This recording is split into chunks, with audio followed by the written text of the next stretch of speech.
Michael, and I make these videos because chances are you are the most ambitious person in your circle, but you know you're capable of more, and you get that push by surrounding yourself with the best. So today, let's learn from one of the best, John Assaraf, and my take on his top 50 rules for success. Enjoy. I was really fortunate when I was 19 years old. I met a wonderful gentleman who was very successful with his family. He was very successful giving to charities. He was very healthy. He was very gentle and kind. And when he started to share with me, to teach me that my entire reality was based on what I believed was real, and what I believed was true about myself, about what's possible, and that I could change that, that's when my life started to change. And he said, if you start to change the way you think and you start to learn every day for 1 hour to upgrade your knowledge and your skills, and then you take action every day on the things that are the most important instead of all the different things that you can do. He says, if you focus on doing 3 to 5 things every day towards your goals, he says, in 1 year, you'll be at a totally different destination. 3 years, big distinction. 5, 10 years, your life won't be the same. And I was tired of living a mediocre to less than mediocre life. And so I said, listen, you seem to have a good plan and a good path. You're making millions of dollars. You're giving a lot of money to charity. You're happy. You're healthy. You've got a great family. I want that. And he said, if you want that, follow the blueprint. Don't try to figure it out. Just follow the blueprint. And that was another lesson that he shared with me, is that you don't have to reinvent the wheel. Yes. Like if you want to fly right now, you don't have to figure out how to fly. You know, there's already a blueprint for how to generate or create an airplane. Yeah. So if you want to be healthy, there's already a blueprint. If you want to make more money, there's already a blueprint. If you want to buy real estate or the stock market or start a business and grow a business, there's people before us that have already got the blueprint. And all you have to do is paint the numbers inside the box, and then you can use your creativity. So I just became a very good follower for a long time of things that worked. And when you follow things that work, it's like having the combination to a safe. If somebody gives you the combination to a safe and they tell you turn this way a little bit, turn this way a little bit, turn this way a little bit, turn this way a little bit, then open it, you can have access to it. But most people don't look for the combination. And then even when they get the combination, they try it in the wrong order. The law of Goya is simply get off your ass. So if you think and you believe and you emotionalize, and you visualize, and you create your plan for how am I actually going to achieve this? So what do I need to do? When am I going to do it? How specifically? How am I going to tweak it, measure it, and iterate it so that I'm consistently making progress? I learned the value of progress versus perfection. None of my mentors ever had me focus on perfection. They had me focus on progress to just keep getting better. Little incremental gains every day, every week, every month, every quarter. And even when you move backwards a couple of steps, what's the progress that you made and what you learned?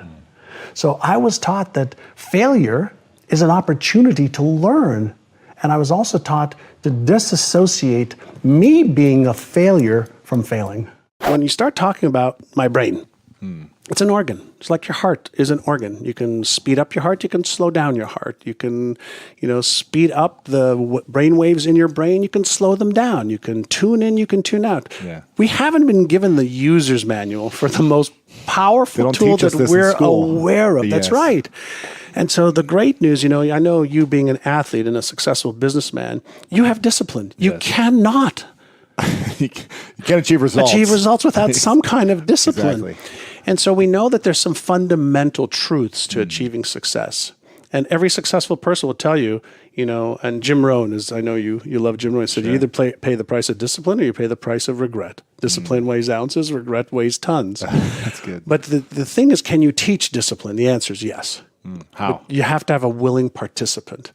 And if the participant's reason why is big enough, if they know I want to achieve X, and the reason why, the motive for their action, motivation, the motive for their action is a reason beyond just themselves, chances are they will do more to achieve that success than if it was just left up to their own. But there are some people that are born, with incredible drive. They just have this insatiable drive, and they'll just, I'll do whatever it takes for the things that I want.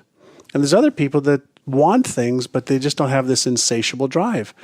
And this is where, as much as I hated school, I love to use school as an analogy. Yeah. In the game of life, whether it's health, wealth, relationships, career, business, spirituality, fun experiences, you have to decide what level of the game do I want to play at. Mm-hmm. Is it the grade school level, the kindergarten level, the high school level, the university level, the pro level? Because each one of those levels requires a totally different mindset and totally different skill set. They're building blocks on each other, but if you are extremely talented, but you're not prepared to practice and rehearse and drill and fall and fail forward to the next attempt, you will never make it as a pro. You will never make it as a pro business person. You'll never make it as a pro husband or wife or athlete or musician. You just never will.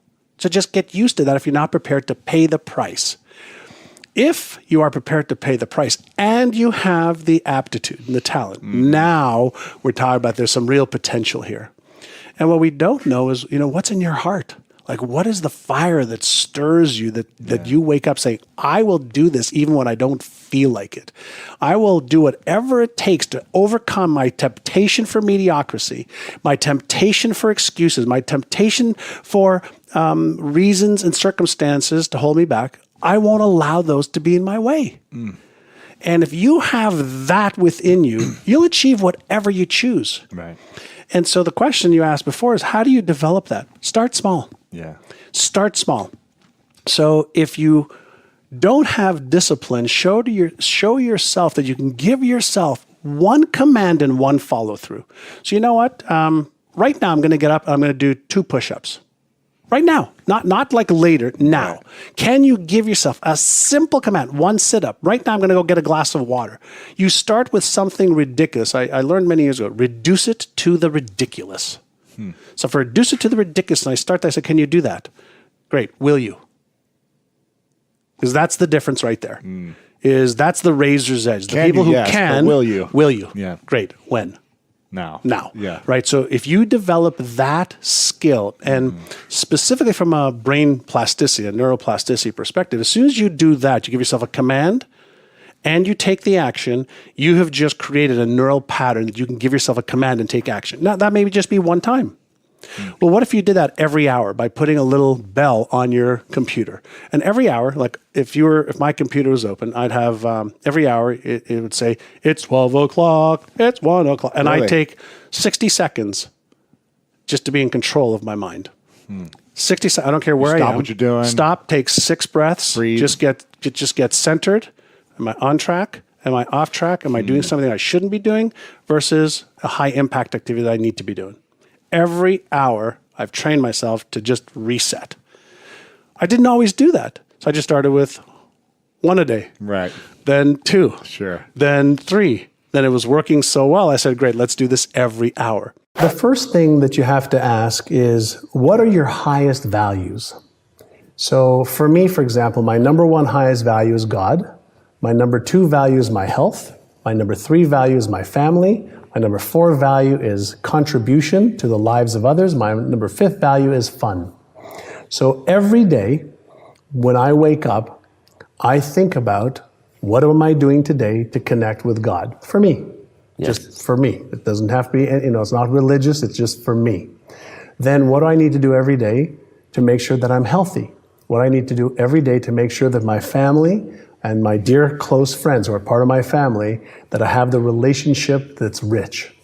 Then contribution. How do I use my passion, my gifts, my stories, my things I've not done well, things I have done well? How do I share that with the world? And in doing that, I feel good. And then I have to have fun. And so if I do those 5 things every day, then at the end of every day, I've had a great day. And if you have a lot of great days, then you end up with a really great life. And that doesn't mean that you don't have ups and downs and things that don't work and trouble that happens and things that come up. But if you keep your focus on what's important, then the rest of the stuff is really inconsequential. And there isn't 100 different things you have to do. There's 2 or 3 things in each one of the areas that's important to you, that when you do those every day, you're so far ahead of the curve. Hey, this is John Assaraf, and do you love good books? I love to read because there's so much wisdom in books. You get to take somebody else's knowledge, skills, research, pay 15, 20 bucks, and you learn so much. Now, I'm reading this awesome book called Built to Serve. Find your purpose and become the leader you were born to be. And one of my new friends, really smart guy, really great guy who serves a lot of people, Evan Carmichael, wrote it. And I'm going to read a little bit from chapter number 1. And I love this piece. And maybe it's because I just watched the series on TV on Michael Jordan, The Last Dance, which is really great, by the way, also. One of the things he says here is everybody has Michael Jordan talent at something. Everybody has a Michael Jordan talent at something. You just haven't found it yet. Or you have and you don't believe in yourself enough to go all in. To go all in, right? And you're a genius. I believe you're a genius. And so does he. You're amazing. You are not meant to live a photocopy of someone else's life. You were not created to wake up and do work that is below your capabilities. You have Michael Jordan level talent at something, and you need to uncover exactly what your purpose is and how you can serve and use the serve. So lots of pearls and gems and motivational pieces. Pick up Built to Serve. Evan Carmichael, rising star. I was taught the law of attraction, I was 23, 24 years old.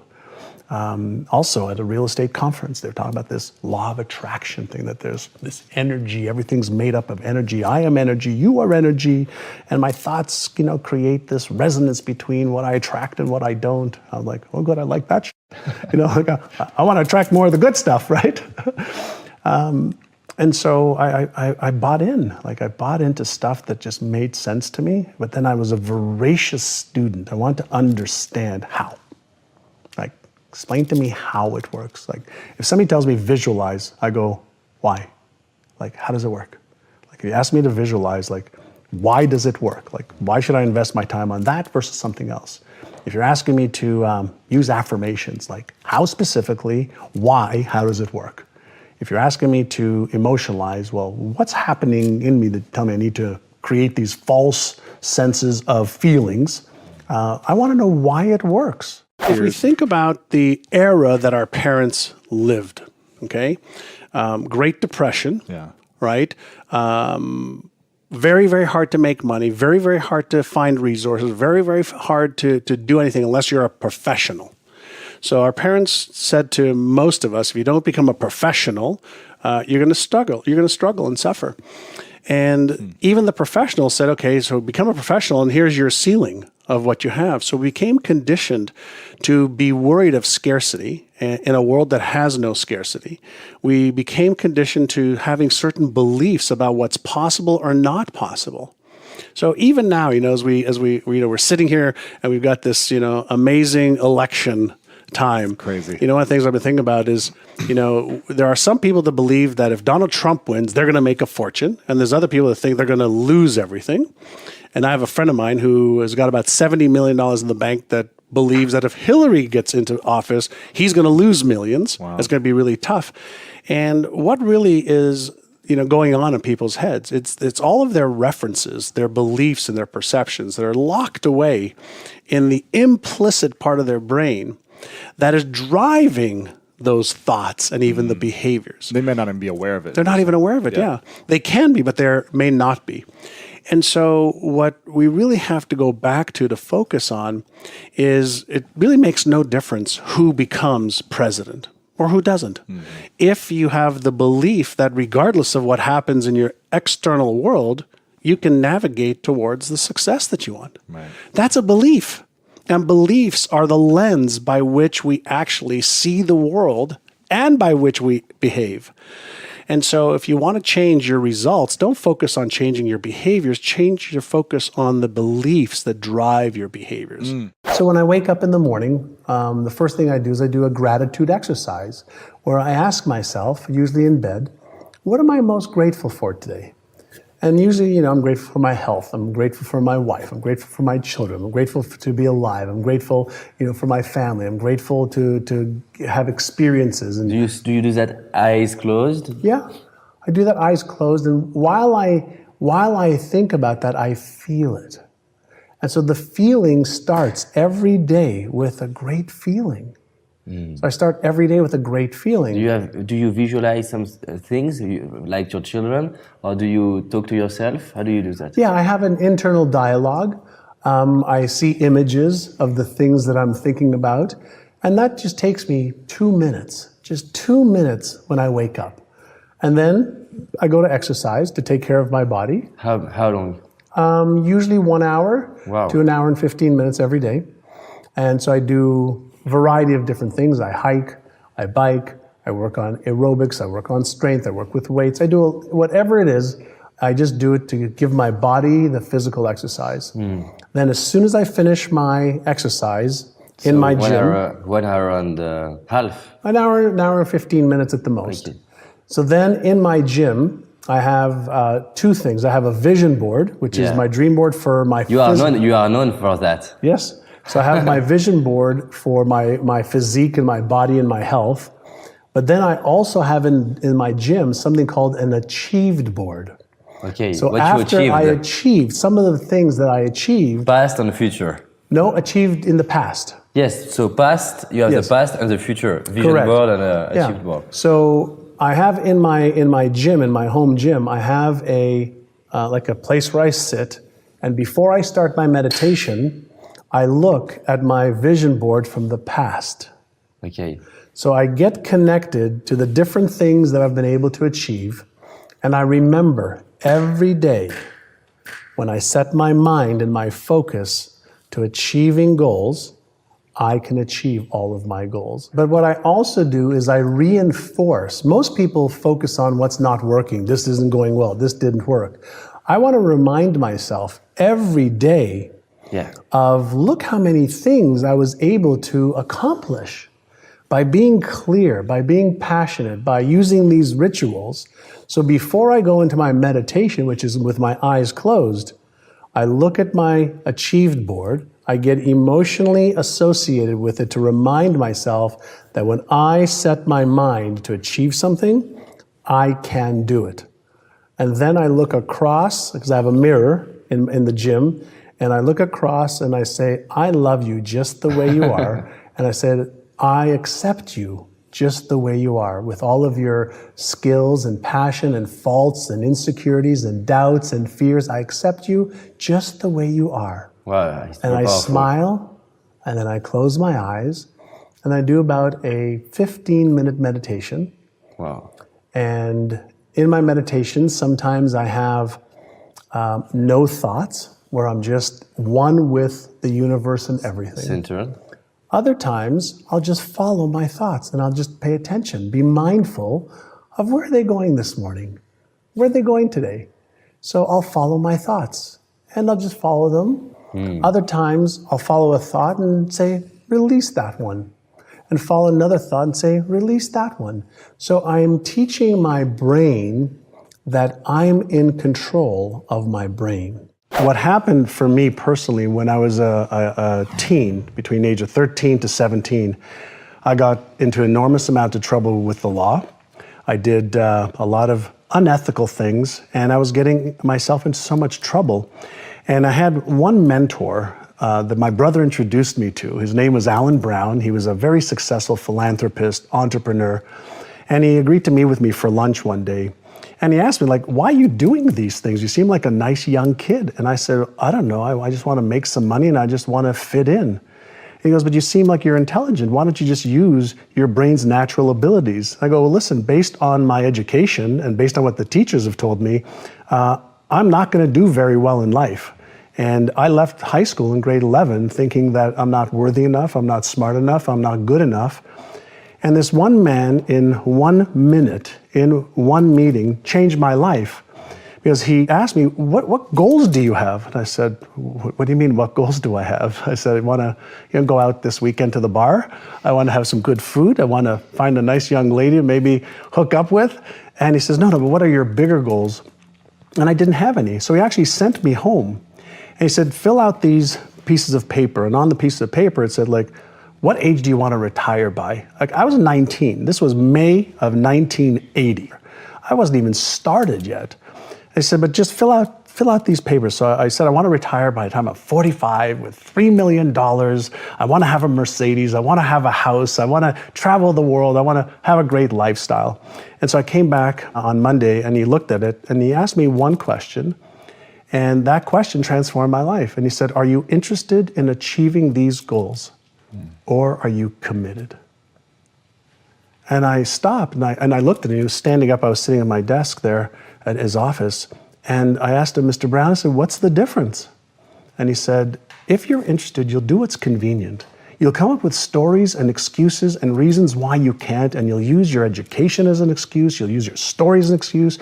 You'll use the fact your father was a cab driver and was a gambler and never had any money. You'll use all of that as your reasons why you can't. He says, but if you're committed, you will do whatever it takes. You'll let go of your stories. You'll let go of your excuses. You'll let go of all the reasons you currently have that are formulating your identity of yourself. And you'll learn how to let that go and become who you are destined to become. So if someone's listening right now and they're thinking, there's a lot of things I want. I want to get out of this relationship, or I want the relationship. I want to have a better health. I want to have more money, whatever it may be. And they've been saying that for years. And they feel like they've been consuming all the information they need to have, but they haven't been able to take action. And maybe because their why isn't powerful enough. What would you say should be their first step? Well, the first step is to take one thing. I'm going to go back to one thing. Yeah. And say, great, let me move one thing forward. Why? Because that just changes the trajectory of the same pattern repeating itself. Mm-hmm. And as soon as you interrupt a pattern, and then you repeatedly interrupt the pattern, it's like taking a detour. And as soon as you take a detour one day, you're like, okay, that was okay. Right. But your tendency is to want to go back to what's comfortable.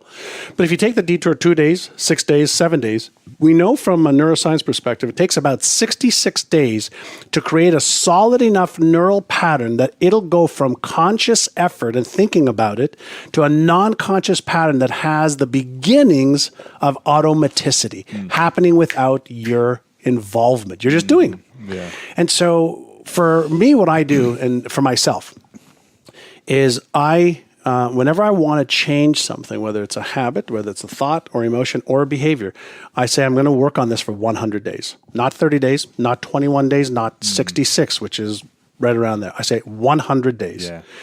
And then I focus all of my energy just on that one thing for 100 days. Why? Can you give an example of something you've done recently? Sugar. No, I'm a sugar. Me too. I'm a sugar, like if he was an alcoholic, I'm a sugaraholic. Me too. Right? It's so bad. So you take one thing, just one thing that maybe a little challenging. 100 days. 100 days, just 100 days. So let's say you want to drink more water. 100 days, a glass a day. Conscious effort to one a day. Whatever you did before, you'll still do, but 1 glass a day. So, I started that with my assistant. So I want to drink, like 4 of these a day, right. 32 ounces, whatever the case is. And so we got a mug and it's on my desk every time I walk in. And then I have some support from her saying, hey, remember to drink your water. So just do it. So the first, 2-3 weeks, I feel like I'm going to drown myself with so much water. But then it's like, okay, now I'm used to it. Now I'm drinking as much water as possible because the habit is there. And one of the rules that I love to follow is the habit is more important than the intensity at first. So don't worry about the intensity. Right. Develop the habit. So can you take 1 minute a day to focus on how you will achieve a goal? Just 1 minute a day. Can you take 1 minute a day to focus on your health? Yeah. Can you take 1 day to retrain your brain? Yeah. Can I take 1 day, or one action a day? Right. And you start off with something, and reduce it down to just a minute or 2 minutes or one behavior. If you can get that behavior to be a habit, it's easy to stack Right, of course. It's just like the foundation of a building. Sure. Once you have the foundation, if you build it right, you stack. Yeah. And so every good discipline affects another, and every bad discipline affects others. Let's say you have a fear of public speaking. Is it really a fear of public speaking that you have? Or is it a fear of getting up on stage and being embarrassed, ashamed, ridiculed, or judged? Let me take you to another type of fear. Being buried alive. Can you imagine for just a moment if there was an earthquake or there was a natural disaster and somehow you were buried alive? Wouldn't that trigger this crazy amount of fear of dying while you were buried alive? Now, why am I taking you there? I'm taking you there because fear is a subconscious trigger whenever we feel threatened. And the threat could be a threat for our very lives. And when that happens, we move into one of 4 modalities. And modality number 1 is we try to fight this feeling. Number 2 is we freeze because we're in such shock. Number 3, we may faint because of the neurochemistry that the fear causes, or we might run away if we can run away. Now, these neurological reactions are our brain's way of keeping us safe, which is the highest need and desire of the brain, safety above all else. So when we are looking to achieve a goal that we want to achieve, and it doesn't matter if it's, to start a business or grow your business or leave a relationship that you're not happy in or a job that you're miserable in, whenever we think about the actual behavior that is required to achieve that goal, once we get motivated in doing that, that's part 1 of how our brain works. But right after that, our brain has to analyze if there's any real or imagined danger associated with taking that action step. So if you are going to leave a relationship that you're not happy in, your brain is going to activate the memory circuits and discover what's in there that may have caused you pain and suffering in the past.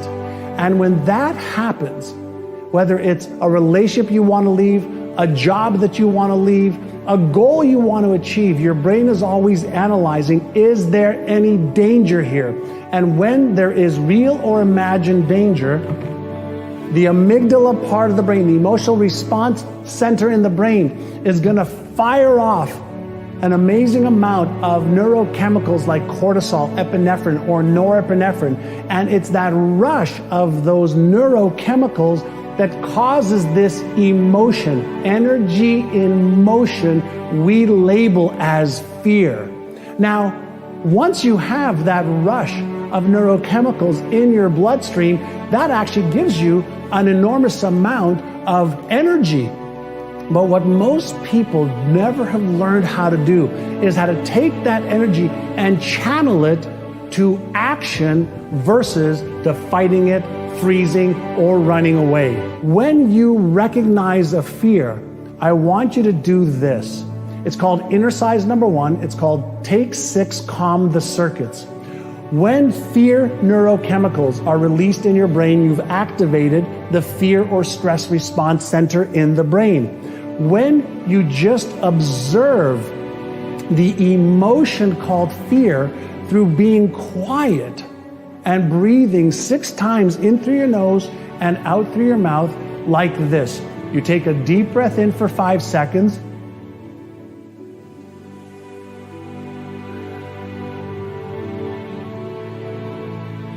You blow out like you're blowing out through a straw. And if you do this 5 seconds in, 5 seconds out, 5 seconds in, 5 seconds out, with 6 to 10 breaths, you're going to deactivate the fear response center, and that actually is going to reactivate your thinking center in your brain so that you can move on to exercise number 2. Exercise number 1 is Take 6, Calm the Circuits.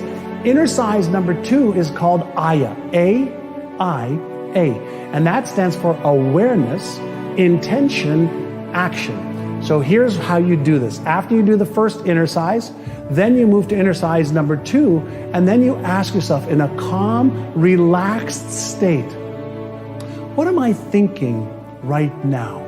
What am I feeling right now? Am I calm or am I tense? Am I breathing deeply or shallow? Is my heartbeat fast or slow? And in this state of calm awareness, as you deactivate the brain's fear or stress response, you can observe what you are feeling and what you are thinking and what you are doing, and then you can ask yourself the next question, that is the I. What is my intention right now? Is my intention to move forward, or is my intention to stay in this fearful state? And chances are you're going to say, well, I really want to move forward. And then you ask yourself, what is one action step that I can take to move forward towards my goal and dream? So this is how it works.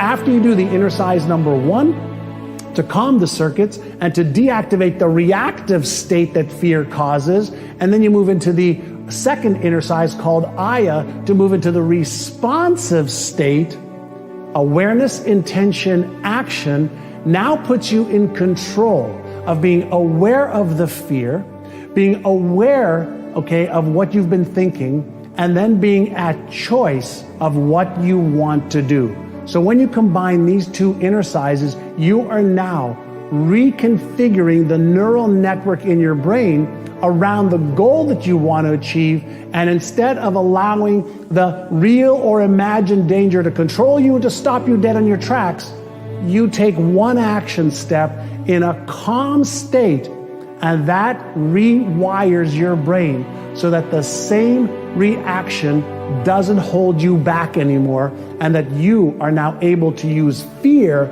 as your fuel for success. I want to separate like behaviors and emotions. So usually when people say they're having a bad day, sure, certain things may have gone wrong or something that they tried to do, didn't work out. Mm-hmm.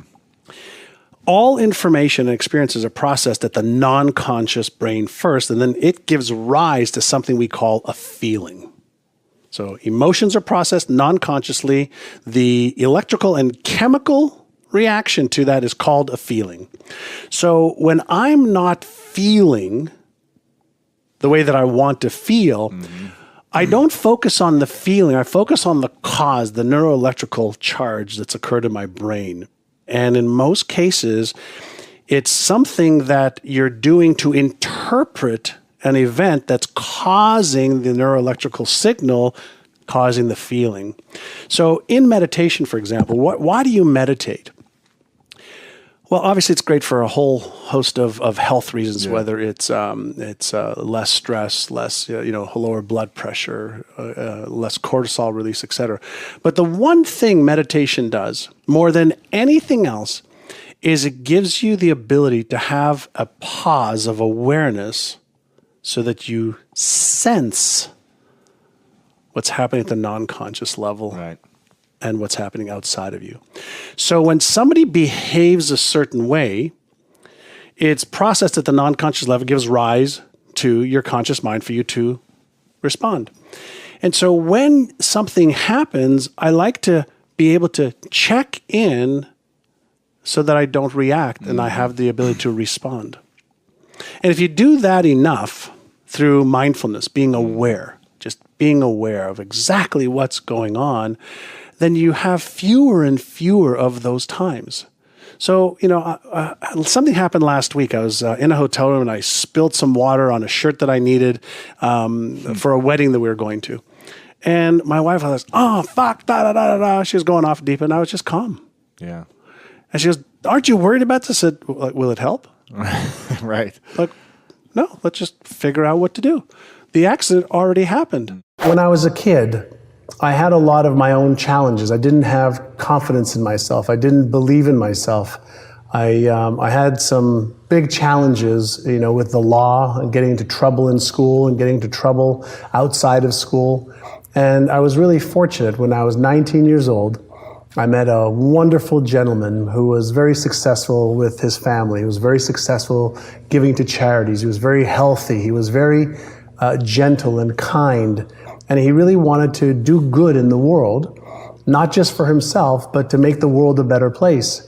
And he started to teach me that the reason I was getting into trouble, the reason I wasn't getting great results was what I believed about myself. And he taught me the power of my beliefs. He taught me the power of, what I do every single day matters. He taught me the power of the intelligence in the universe, that I could utilize my brain like a radio, sends a signal out into the universe. He said, you could send a signal out using the power of your thoughts. He says, but you're also capable of receiving information, just like the great inventors, whether it was Albert Einstein, whether it was Edison, Michelangelo, any of the great inventors. They had these ideas that came to them, and they were just normal human beings, but they took advantage of the messages that they were getting in their hearts and their intuition. Wow. And so he taught me some of the power of the brain, and by using what I learned that I could achieve a lot more than I ever thought was possible when I was younger. Part of the work that I love to do now is really help people understand, what is your story? Like, what's the story you're telling yourself? Because we all have a story. We have a money story, a relationship story, a health story. We have a story for everything.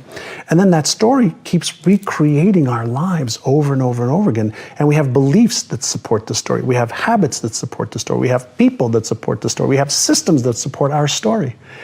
And so my question that I always ask people, who would you be with a different story? I was born in Tel Aviv, Israel, and moved to Montreal because my parents were tired of raising their kids in a war-torn part of the world, which was, in Israel and the Palestinian areas. And I'm sure everybody felt that same way, that whole region. My parents moved to Montreal from Israel. And at the time, I really had a hard time learning the French and the English language. And I developed some, self-esteem issues, that I wasn't smart enough or as good as the other kids because I couldn't communicate when I was really young. And then I got into a lot of trouble as a young teen. From the age of 12 to 17, I got into a lot of trouble with the law, mostly because I had low self-esteem, if you can believe that. I did at the time. When we talk about how do we create rituals or how do we change habits that last, the first thing is to have a different expectation than I'm going to change in a day or a week or in 21 days. Whenever I try to change anything, my number one rule is 100 days or I don't even start. So if I want to, let's say, stop caffeine, it's a 100-day commitment. So first I make longer-term commitments, and then I design a plan to retrain my brain around the expectation of following through. I make pre-commitments in advance. So if I say, let's say I'm going to stop drinking coffee. Yeah. I say, okay, I'm going to stop drinking coffee. I commit to it for 100 days. And then I write out, well, what will you do in the morning when you wake up and you want a coffee? What will you do when you're at a restaurant with friends and everybody's having a coffee? What will you do? So you counter any of the behavior when you know the trigger is going to happen. Every habit has three parts to it. There's something that triggers the emotion. There's the behavior, and then there's the neurological and biological reward. So when you understand the habit part of any ritual, you understand that because we are conditioned a certain way, we're going to have a trigger, whether it's a flower, whether it's waking up, whether it's a girl or a guy or children coming home. It triggers a response in the brain or reaction in the brain. Well, if we change the behavior over the course of 100 days, we'll still get the reward. And if we pre-commit to what we're going to do when we say, maybe today I'll have the coffee and tomorrow I won't. Maybe today I'll have the pizza or the dessert and I'll catch up tomorrow. Well, if you pre-commit in advance, that you're not going to take that action, then that's step one. Step two is when you have the trigger, if you interrupt the behavior for 1 or 2 or 3 or 4 minutes, you interrupt the neural pattern in the brain also. So you come up with strategies is when I feel like having a coffee or dessert or the pizza or the croissant, okay? Then here's what I'm going to do instead for 5 minutes, and that way I can interrupt the pattern. If you do that long enough, you'll start to develop a new neural pattern, you'll start to develop a new behavior, and if you do it for at least 66 days, but preferably 100 days, you'll start to develop a new way of thinking and being and doing that will overshadow the other pattern in the brain. Very interesting. Yeah, so there's a psychology behind it, but there's also the neurological processes of the brain. And what happens is our brain doesn't like change. Yeah. So any time that there is change, the brain feels uncomfortable. As soon as it feels uncomfortable, it'll send signals to the motor cortex of the brain. It'll send messages, and we'll start to rationalize. We'll start to tell ourselves, well, I shouldn't do it because of this. Well, maybe today's not a good day. Well, I'll start today, but I won't continue till next week. Or, you know what, I really don't want this. And we start to talk to ourselves. And when we understand what the brain does whenever we try to change, then we can start being in control of the brain, and we can override the automatic responses. There's something called automaticity. And automaticity states that anything that I repeat over and over and over again over a period of time will go from conscious effort, deliberate conscious effort, willpower or persistence, and it'll become automatic. So we just have to know how long that is. And some things take a week, some things take 60 days. Some habits that people have for 20, 30, 40, 50 years take 200 days.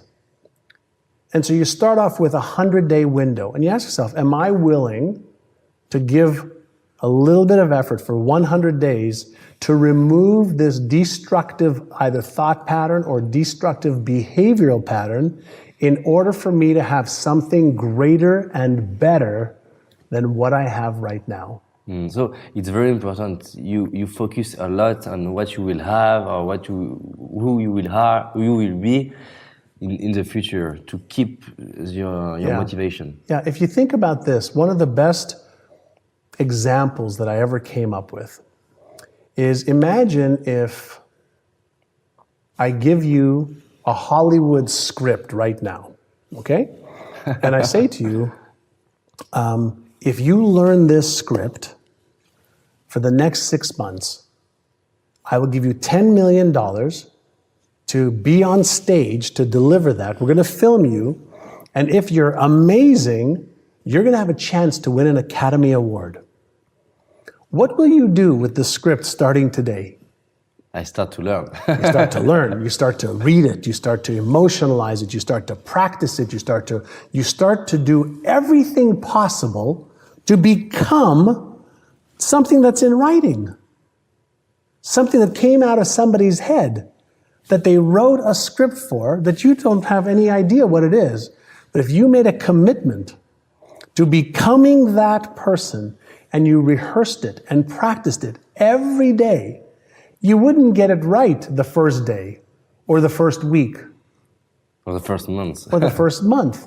But if you knew there was a big payday, emotionally, spiritually, financially, and that people would go to the theaters and love to watch it and they'd laugh or cry or be sad and be happy because you were able to take them on a beautiful emotional roller coaster ride, then you would become that role. Yeah.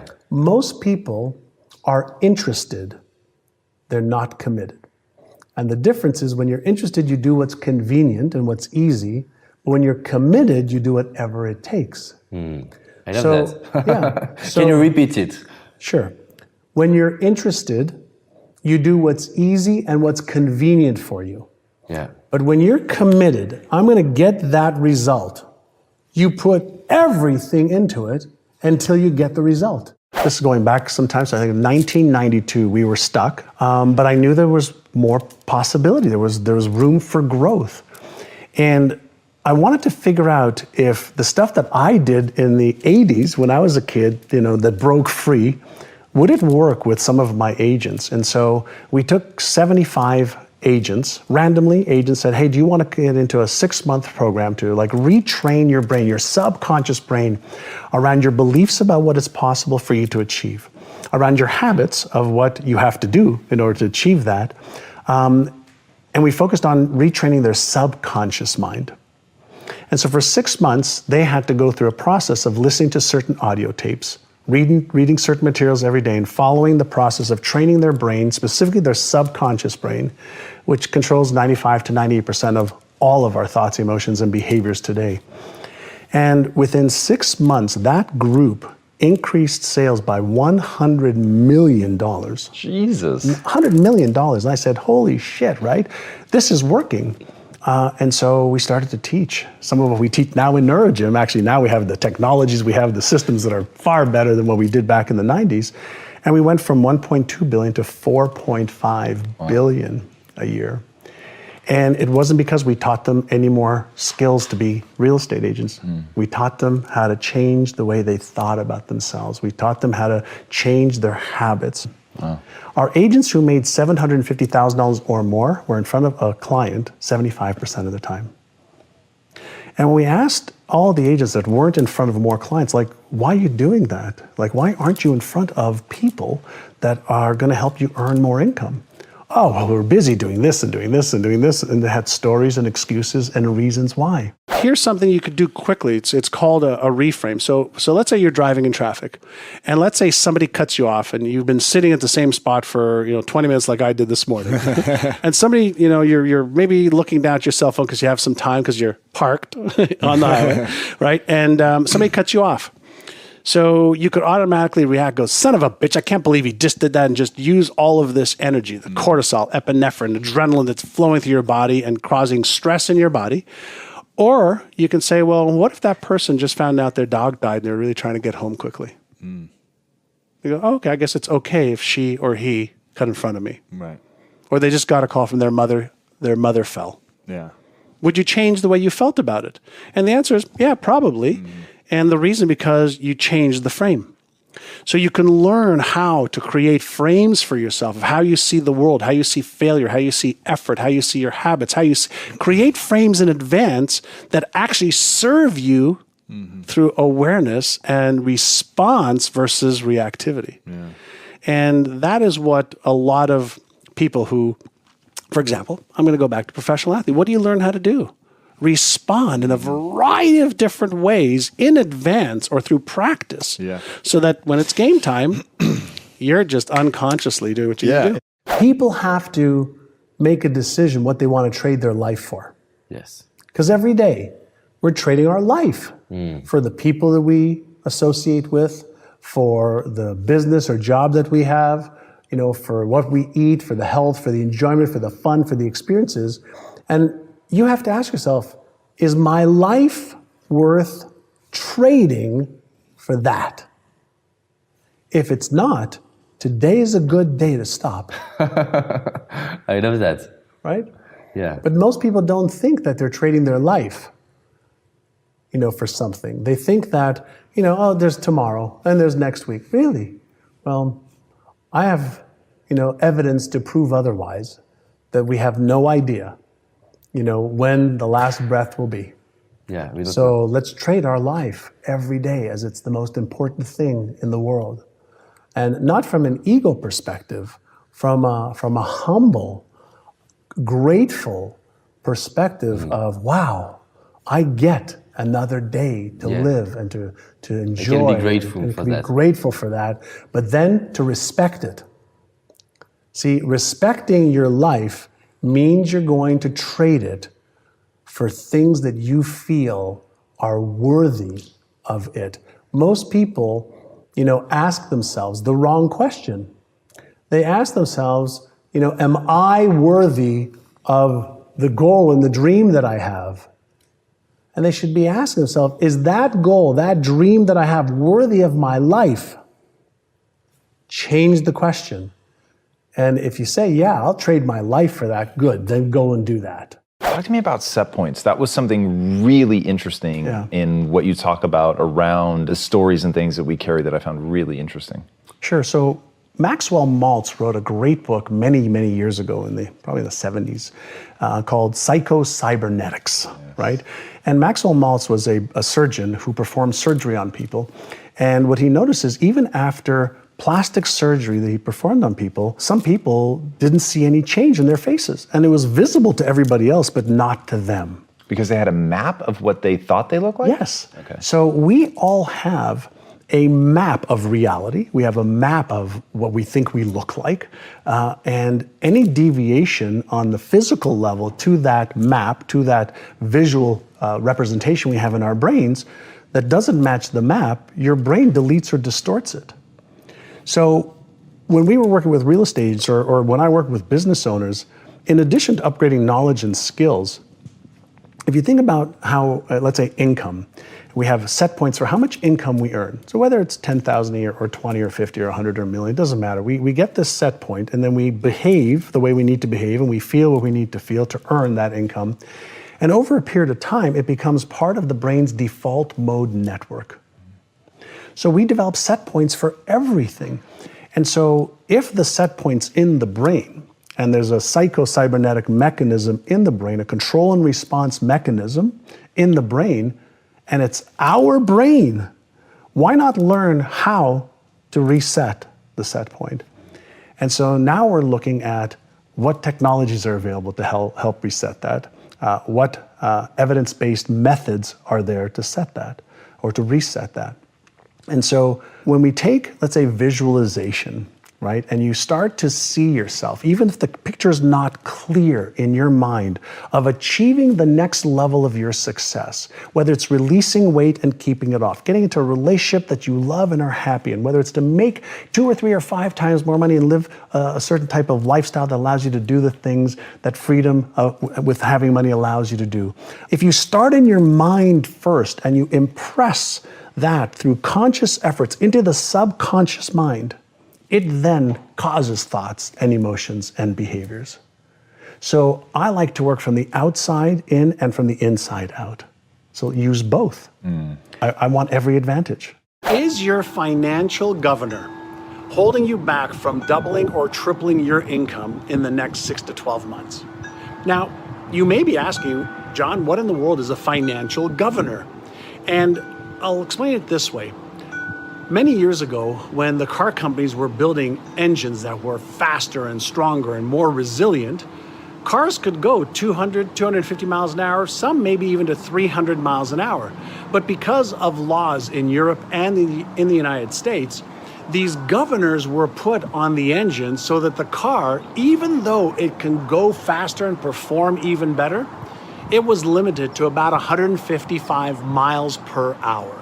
So here we are, we have these cars that can go extremely fast, but for obvious reasons, to conserve on gas, to be able to have more safety on the roads, and to keep us generally all driving around the same speed limit, we created these governors to put on engines in order to limit the speed at which the car can go at. Well, what does that have to do with you earning more money, you accumulating more wealth? And the answer is everything. If you understand that you have a conscious brain that wants to set goals, but you have a subconscious mind that is going to limit your thoughts, emotions, feelings, and behaviors to what you are governed by, which is your subconscious mind, then here's one of the things that we have discovered.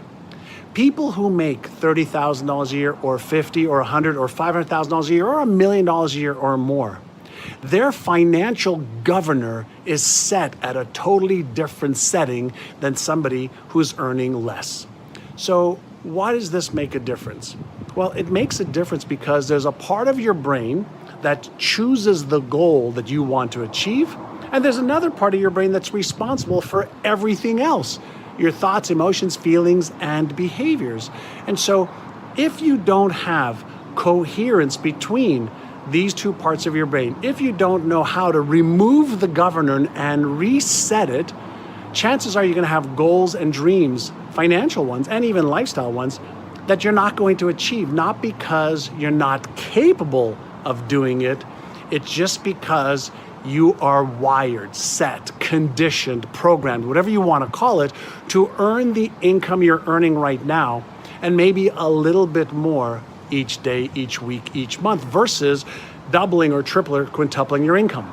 Now, let me give you a different visual for this that'll hopefully cement what I mean. Let's say you're in a room that has a thermostat in there, and the thermostat is set to a nice and comfortable 70 degrees, and you feel nice at that temperature. What happens if you open up a window, and let's say it's winter, and cold air comes in? Well, what happens is the mechanism in the thermostat that picks up what the temperature is in the room, picks up a deviation that cold air has come in the room. And what does it do? It sends a signal through the electrical system for the heater to go on so that the room gets back to 70 degrees. That's called a cybernetic mechanism, a control and respond mechanism that occurs in machines that we create them in, or in animals like us. So whether it's hot air coming into a room or cold air coming into a room, any deviation from the set program activates the air conditioning or the heat until the program and the room are one and the same. That is a cybernetic mechanism, as I mentioned, and here's what happens in us humans. If you're used to earning 30,000 or 50,000, 75, 100 or 200 or more, or you are used to a certain lifestyle, any deviation up or down from that setting, that comfort zone, that programming, kicks in your nervous system so that you either turn up the jets and earn more based on what you're used to, or if you do really well for a week, a month, a quarter, you actually back off and sabotage your success until you meet the setting that you have in your mind. That is how a governor works in a car. That's how a governor works in your brain. So if you want to double or triple your income in the next 6 months, 12 months, 2 years, doesn't it make sense that you should reset your financial governor, the expectation point, the programming, the conditioning? Well, of course it does. What I've seen in my years of training, whether it's salespeople or entrepreneurs or individuals to make more money, is the ones that think that they could do it just by gaining more knowledge miss the point, because there's a part of our brain that gains more knowledge but doesn't change behavior.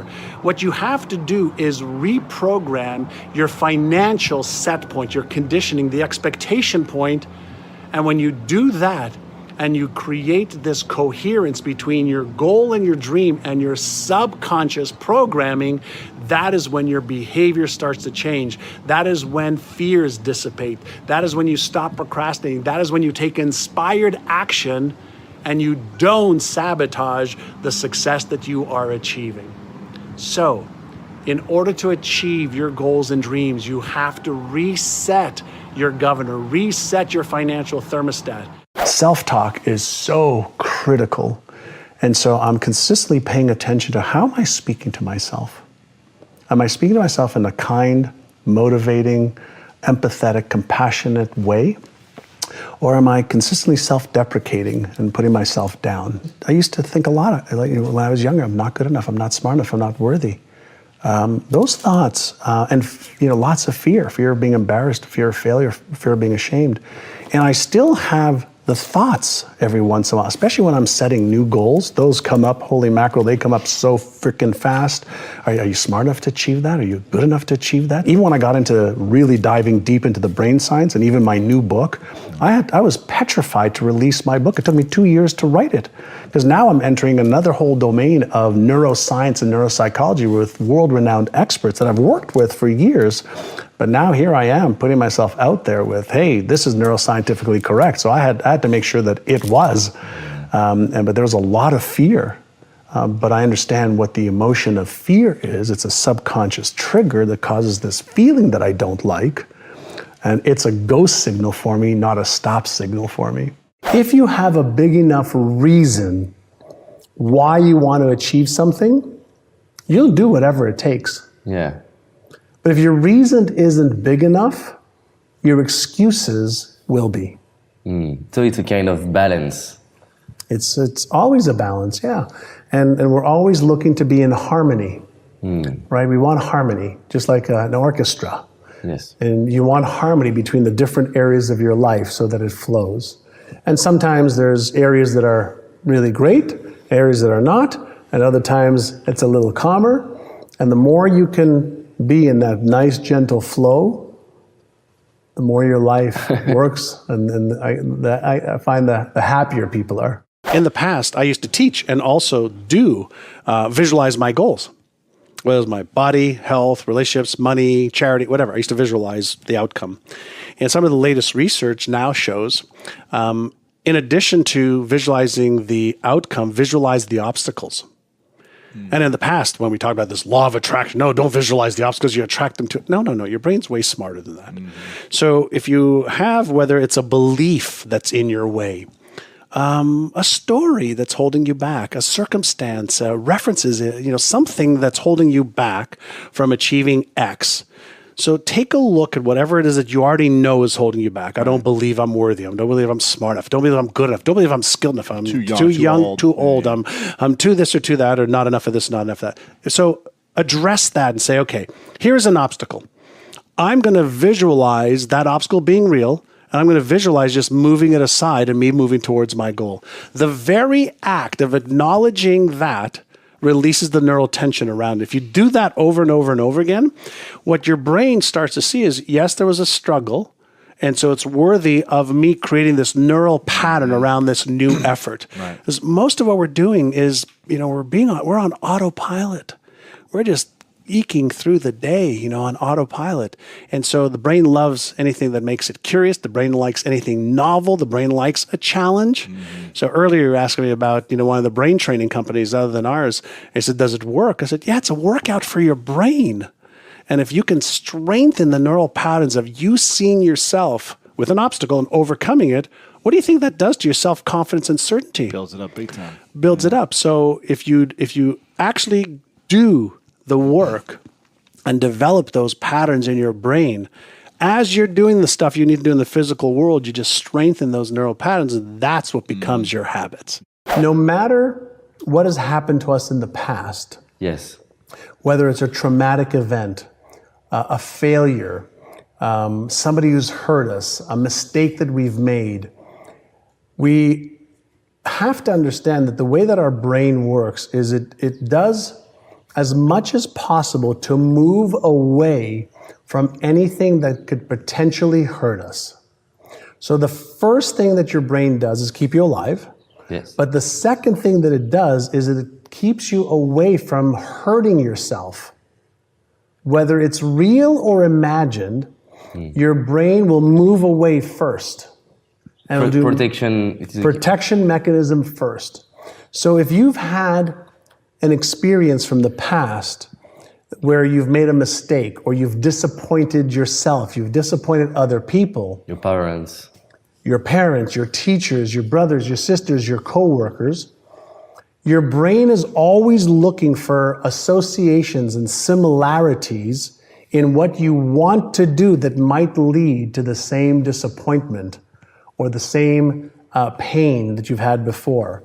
And as soon as it senses any type of correlation, it lights up the part of the brain that remembers the past and brings all of your past into the present moment so you feel it and projects the possible negative consequences into the future. As soon as that happens, your motor cortex shuts off, the part of your brain that takes action and the motivational centers of your brain. It just shuts off. And what it does, it either fights it, it freezes so that you are paralyzed, or it makes you run away the other way. yeah. So that's one part of the brain that works. But if you understand that when that happens, you have an emotion, and it might be an emotion of fear of disappointment, fear of success, fear of failure, fear of abandonment, fear of rejection. There's 50 or more fears that we have as human beings that we're always aware of in the environment. And if you realize that those fears are possible, but they're not certain, what we have to teach ourselves is to be aware that those are possible, not certain, but then to flip the switch to the left prefrontal cortex part of the brain, which is really the brain that comes up with solutions. It's the brain that comes up with, directions, instructions, strategies, and tactics on how to make it happen instead of all the things that could go wrong. So we have different parts of the brain that are responsible for different functions. Most people don't know that they can switch from this part of the brain to that part of the brain. They could lower the amygdala, part of the brain that's responsible for fear and the emotional response of fear in the brain that sends, epinephrine or cortisol, neurotransmitters in the brain that we feel in our body. And then we feel these neurotransmitters in our body, then we think about what we're feeling, and then we feel more about what we think about. And if that's what we only focus on, then it keeps perpetuating the exact same cycle. But we have in our control. That's why people are repeating same mechanism. Right. Yeah, there's a term in the neuroscience field, in the brain research field, called repetition compulsion. So we have a compulsion to repeat things over and over and over again. Whether they're good or bad, it's irrelevant. So we will just keep repeating stuff. Even when we do things that don't give us the result that we want, we become addicted to that result and that emotional state in our brain and in our bodies. Yeah. And so if we repeat that over and over and over again, we become addicted to that emotional state, and then we just repeat it because it becomes automatic. Fear is an emotion. Emotions are all triggered at the subconscious level.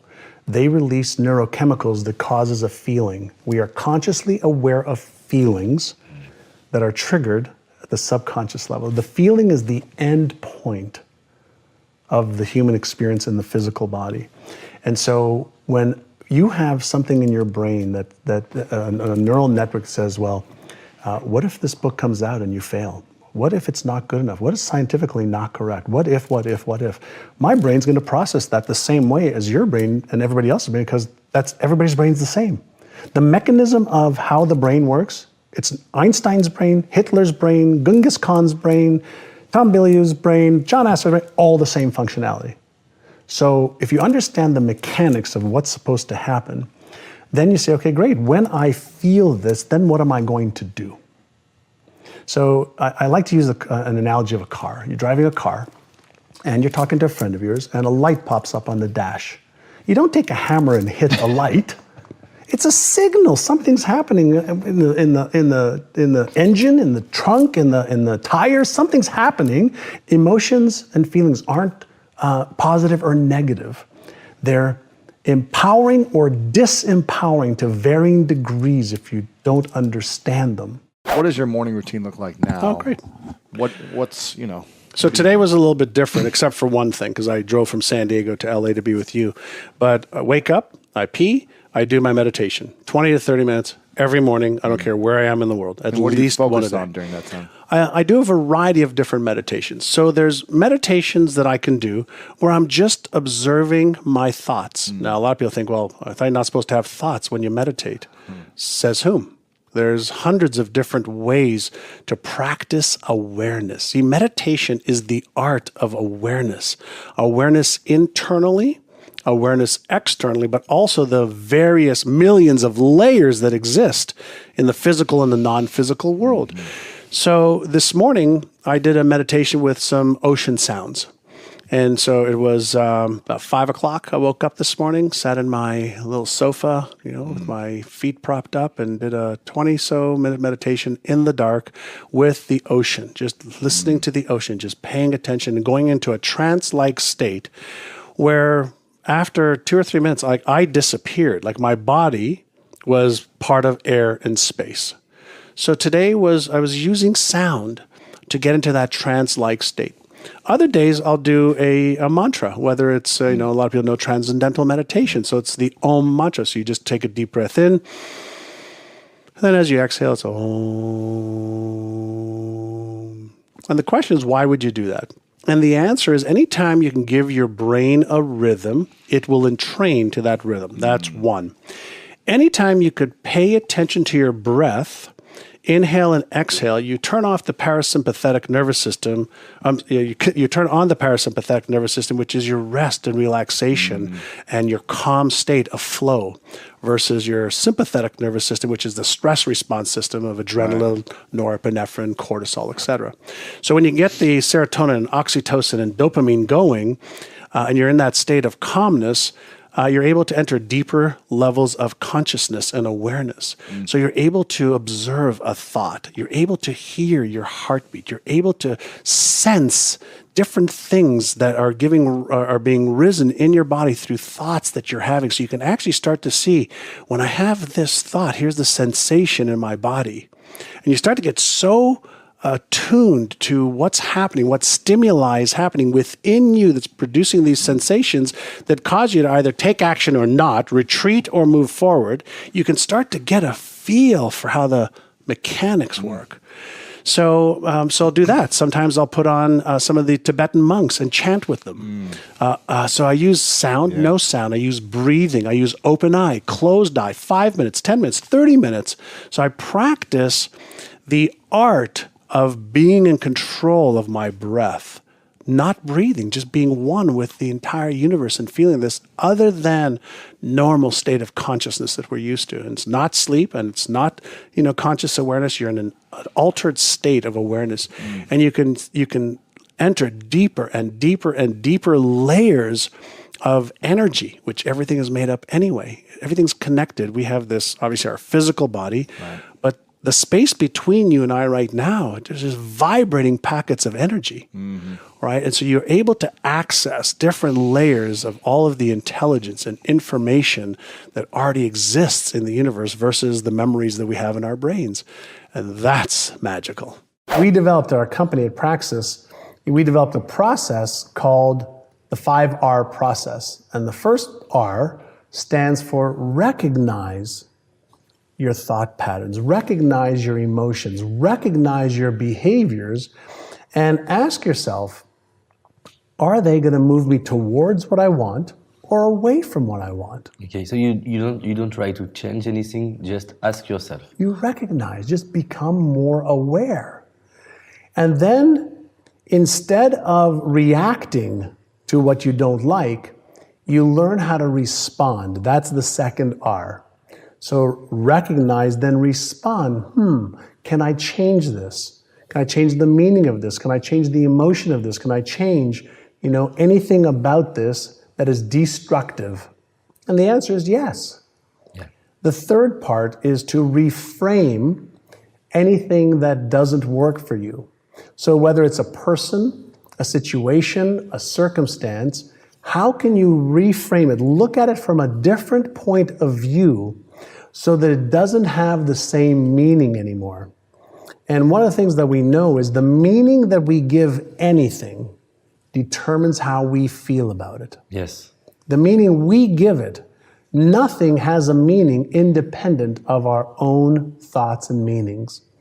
So can we reframe something, look at it a different way, emotionalize it a different way, so that we can use it as opposed to it using us?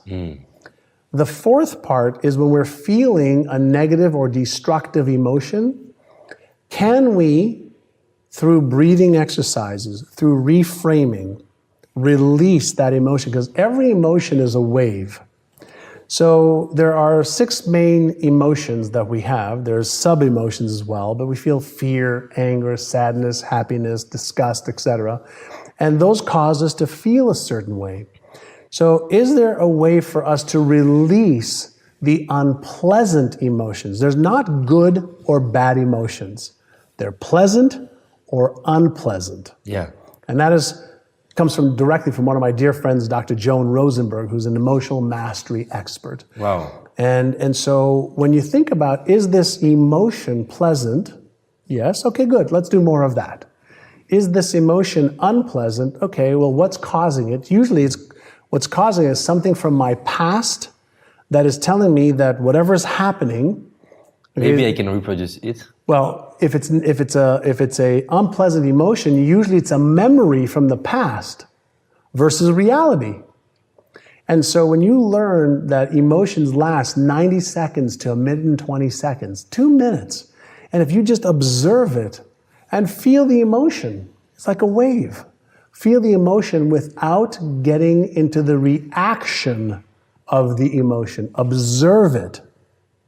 Now you're in control of the emotion. Now you're learning to surf the wave instead of being hit by the wave. And then the fifth part is now to retrain your brain.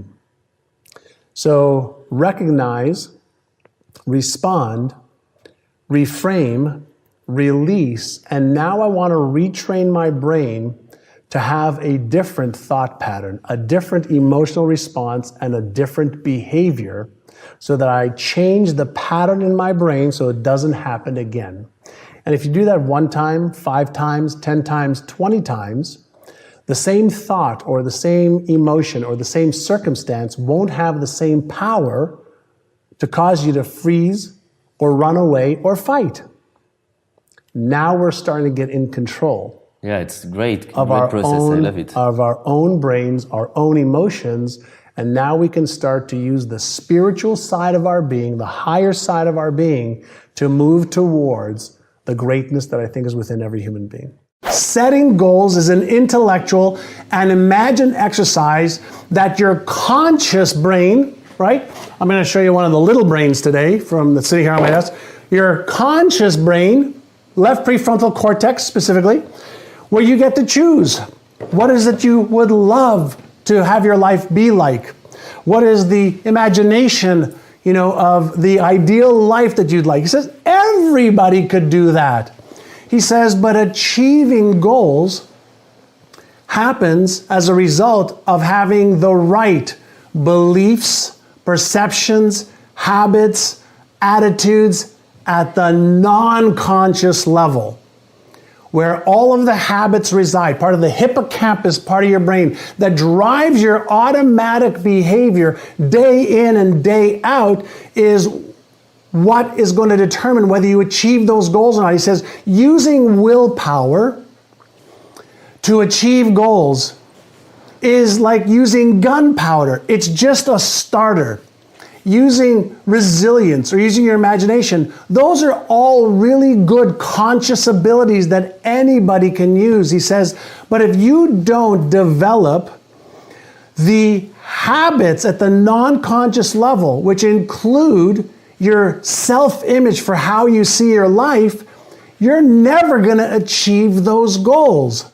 When I was 5, 6, 7 years old, I moved from Israel to Montreal. I spoke Hebrew, but not English or French. And for 2.5 years, I felt dumb. I felt like I wasn't smart enough and I wasn't good enough and I was made fun of as a kid. That led to me being involved in street gangs from the age of 12 to 16. Wow. In Montreal? In Montreal. Wow. We trafficked drugs from Florida. We did break-in entries. We had a little street gang, about 12 of us that just got into a lot of trouble. My path was either jail or the morgue, one of the two. And there's a lot of successful people that have that kind of a story for some strange reason. And at 19, I met a mentor. His name was Alan Brown. He was a real estate developer. Still in Montreal? No, this was I moved from Montreal after years of turbulence. I finally broke free and moved from Montreal to Toronto, which is about 350 miles. Gotcha. In Canada still. Canada, yeah. And May 1980, I took my real estate course. June 20th, 1980, I became licensed as a real estate agent. And the reason I did is I met a man the weekend before that my brother introduced me to, who was into personal development. Yeah. And he was into, Zig Ziglar and Dennis Waitley and Brian Tracy's, 35 years ago. And he introduced me to this world of the mind, introducing me to the world of changing my beliefs, changing my habits, changing my perceptions of first, who are you? And he really helped me see that, the spiritual greatness within everybody, the intelligence that's within everybody. He had me start with getting in touch with that. And it was very philosophical and didn't have the evidence that we have today on affirmations, visualization, meditation, mindfulness, subliminal programming, habit creation, all of the different methodologies that we've all heard about, whether it was the astronauts that went to the moon initially that trained their brains, or the musicians that have, or the athletes that do. The science now is just so phenomenal on what is actually happening. And so as I was building my own companies, I built my companies by training my employees not on the skills that they needed, but on how spectacular they were as human beings. And the greatness was within them. And if they trained their brain to have the belief that is, they may not have the skill or the know-how, but if you have the belief that I can, I will, I must. You can build the habit. You can build the habit. You can start to. If you think about this, I don't care if we asked any question on health, wealth, relationships, career, business, spirituality, we wanted to find the answer to something. Yeah. We could Google it and within minutes have everything we want to know about it. Tutorials, everything we need. Tutorials, videos, audios, how to, step-by-step, blueprint, color coordinated, whatever you want. So our problem isn't how to. All the how to exists. How to build a business exists. How to be a great lover exists. It all Everything. exists. How to get in shape. Yes. Right. So I wanted to focus on, how do I help more people take more of the action they know they should be and want to? We have this phenomenal brain, right? It's genius abilities. We can't figure out how to replicate it anywhere with billions of dollars, but we are getting some of the user's manual now. So when you feel fear, what should you do? I teach the first 2 exercises that I teach every one of our students. Number 1 is called Take 6, Calm the Circuits. So if you have this unpleasant, anxious, fearful emotion, energy in motion, right? And it's unpleasant and the brakes have gone on. If you just take 6 deep breaths in through your nose, out through your mouth like you're breathing through a straw, you will deactivate the stress response center, which means blood is going to go back to the left prefrontal cortex. The Einstein part of the brain can actually think through this problem, because what happens when the stress response center is activated, blood goes away from that into the fear response. So you have epinephrine, cortisol, adrenaline to be able to get you out of the situation. It's part of our instinctual brain, part of the reptilian brain. The first part of the brain that was developed was that, then the mammalian brain, the limbic system, then the neocortex, the thinking brain. So when our brain has this signal of, oh my God, you might get hurt, you might lose this, you might get in trouble, you might be embarrassed, ashamed, ridiculed, judged, etc., that part of the brain is going to get activated. So if you take 6 deep breaths first, calm down, calm the circuits first, then do exercise number 2 is called AYA, A-I-A. The first A is for awareness. What am I thinking right now? What am I feeling right now? What am I sensing right now? What is my behavior right now? So you thoughts, feelings, sensations, awareness of behavior. What's my intention right now? That's the I. Well, my intention is to move forward. I want to do this. Great. What's one very small action step that you can take? Now, the reason you want to take one small action step is one small action step your brain can handle. If it's one small step towards it, the threat response goes away. But if you focus on the end game right away, you're going to get that rush and that instant trigger of the fear response, stress response. So the first thing you want to do is learn how to manage your mindset and what you focus on. Learn how to manage your emotions, because they drive your behavior more than anything else, because we move away from pain and we move towards pleasure, but we move away from pain 1,000 times faster. And pain wires in the brain faster for survival mechanisms. So purely from a neuroscience perspective, just understanding self, once you understand, oh, okay, this feeling is normal, okay, what should I do? Take 6, calm the circuits, Aya, and now you can start being progressive and make progress towards what you want. In many cases with adults, we have to unlearn what we learned in the past. What we learned in the past. And one of my friends wrote a really good book. He says, what got you here won't get you there. So if I love that. Yeah, if you want to achieve another result that you've never achieved before. Who is he? Marshall Goldsmith. Okay, I see. Yeah. And wonderful, wonderful man.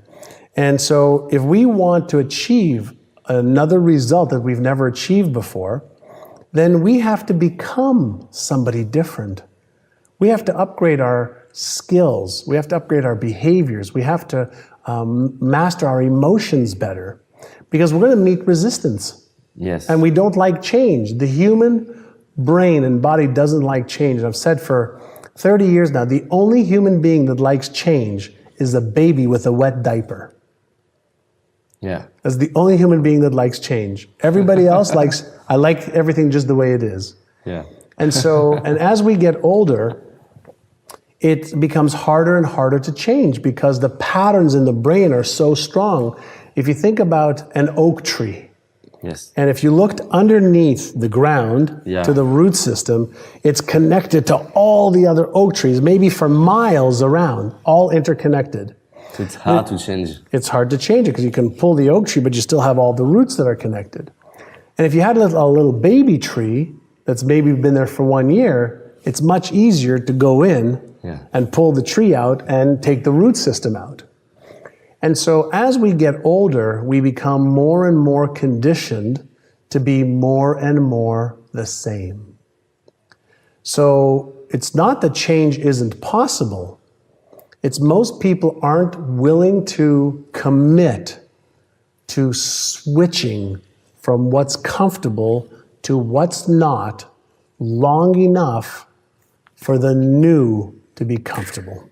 While you're in the what am I thinking, feeling, it's a chance to be aware. And the biggest gift we have as human beings is our awareness. Because awareness is what gives you choice. And choice is what gives you freedom. Most people are living their lives in a reactive state, automatic reactive state, because of these set points that we started talking about. So we're in this repetitive cycle over and over and over and over. We react to the same things, we behave the same way, we eat the same foods, we dress the same way, just to maintain that homeostasis and comfort zones. And we've never been taught. Like when were we taught as kids? Like, here are your 6 core emotions. Here's the way you deactivate your stress center or fear center. Here's how you activate your imagination center. Here's how you have more focus. Here's how you develop a new belief. Here's how you develop a new habit. Here's how you release one. We haven't been taught that. We've been told they're important things, but we haven't been given the tools, and then we haven't practiced the tools enough to be able to make them part of our unconscious competence brain.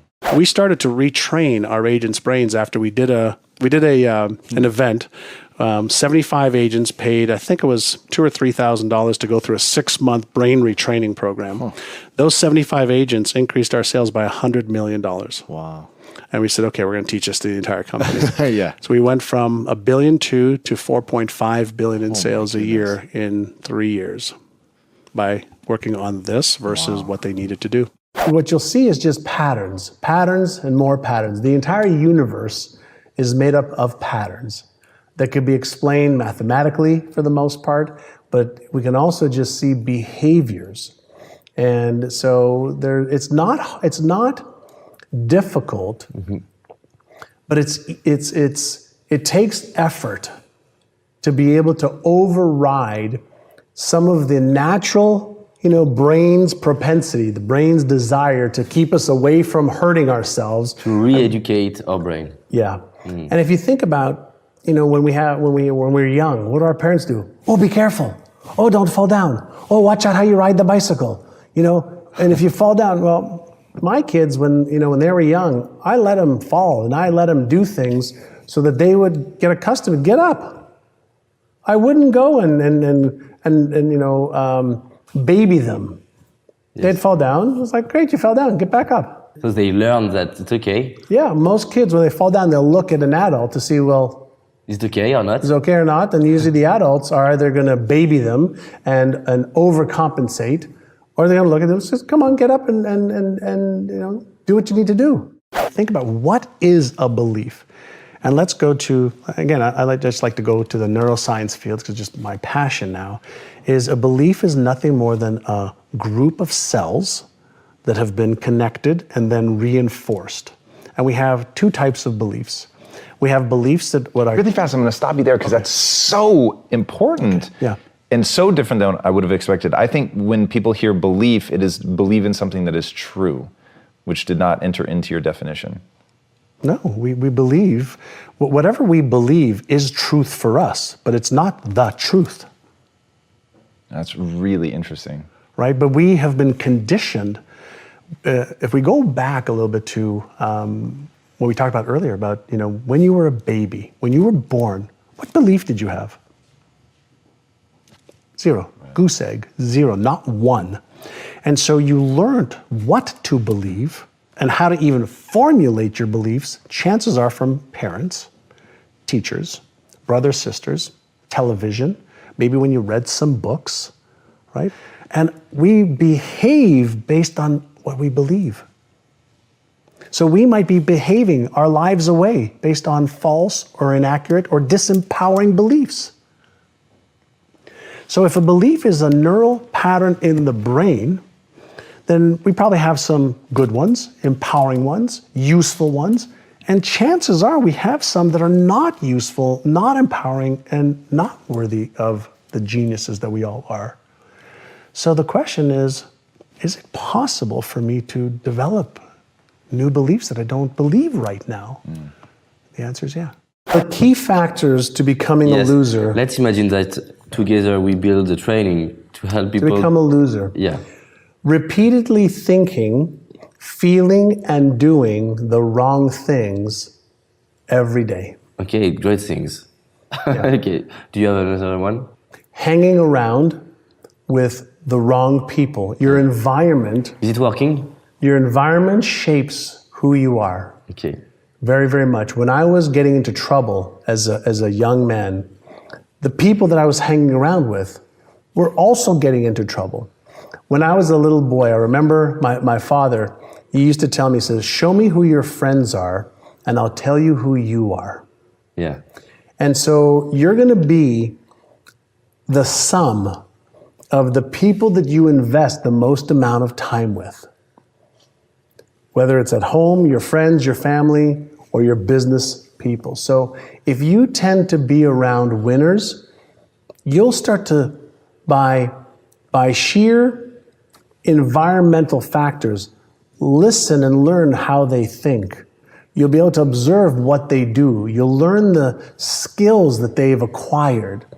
And if you hang around with losers, you'll see patterns. Everything in life is about a pattern.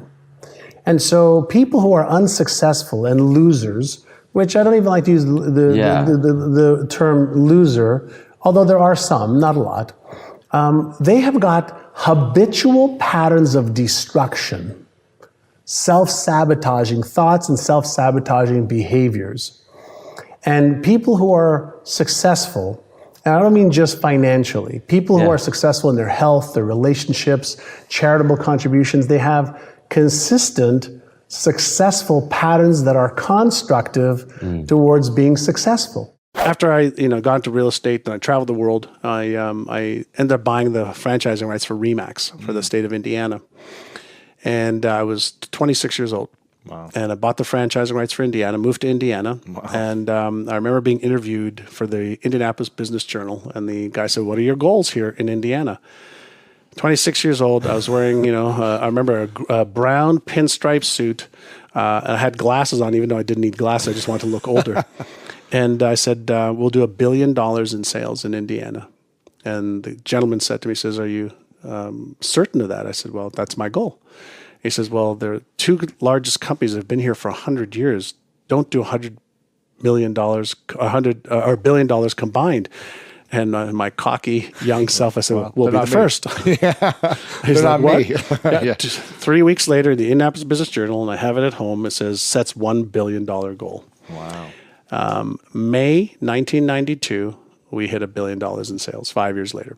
One of the things that I was taught playing sports was repetition is the mother of skill. Repetition is the mother of skill, which is another lesson that I learned at a very young age. Why does any piano coach, guitar coach, coach for sports have their students repeat drills over and over and over and over again, whether it's layups or free throws or playing, certain chords on the guitar or on the piano. Why is repetition so important? The answer is because when you repeat a pattern over and over and over again, whether it's a language pattern, an emotional pattern, or a behavioral pattern, when you repeat it over and over and over and over again, 20 times, 50 times, 100 times, 200 times, 500 times, 1,000 times, you actually are creating patterns in the brain that initially go from being conscious patterns, patterns that require effort and intention and attention, your conscious mind, to patterns that become non-conscious, that require less energy and less attention because it's been repeated so many times it becomes second nature. You have to use intrinsic and extrinsic motivation. So you have to start everybody off, well, why is it important for you to be able to develop these new beliefs? Like, what will your life be like if you had them right now? What would your family life be like? You have to give them a benefit that's greater than the switch cost. That's interesting. Right? So the switch cost is something that our brain resists. The only human that likes change is a wet baby. Every other human being is resistant to it because safety first and homeostasis and energy conservation. So we are biologically wired not to want it to change. So we have to deliberately coax the brain into motivational reasons, emotional reasons. You have to have intrinsic reason. Why must you do this? And so you can use pain as a frame as well. So if you don't, then are you okay with your life being like this at this age in 5 years, in 10 years, in 20 years? And if you're okay with that, then you're not a candidate for change. But if you're committed to letting go of the old so you can create the new, and you create motivations every day, that's where the power is. Remember earlier, progress, not perfection. So anybody can do 1 minute or 10 seconds. So if you can start to formulate a habit, a daily habit, a weekly habit, it doesn't matter how long it is. If you can create that space in your brain that on this day, at this time, this is what I do, and you do that repeatedly, that becomes a habit. And it takes those 66 days or so for a simple habit that you have to consciously do to then the habit doing you. For the last, 35 years, what I've been doing is I've had coaches for skill training. I've had coaches and mentors for mindset training. I've had coaches on brain training. I've had coaches for business skills and training. I've had coaches and mentors and experts for every different area of my life, whether it's health, nutrition, business, money, investing, getting out of debt, making more money, protecting your assets. There are experts for every single area of our lives that already know what you need to do. If you're going to be uncomfortable, your reward has to be big. Yeah, I think so. So if you're going to be making a change, ask yourself, why is what I want to achieve so important to me? Why am I willing to use my new willpower and persistence? And why am I willing to go through the discomfort of change?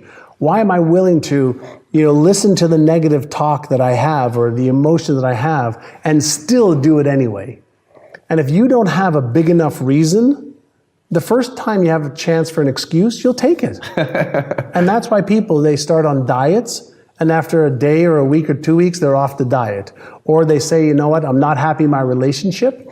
And 2 weeks later, they're back with the same person, or they find another person just like the one that they left.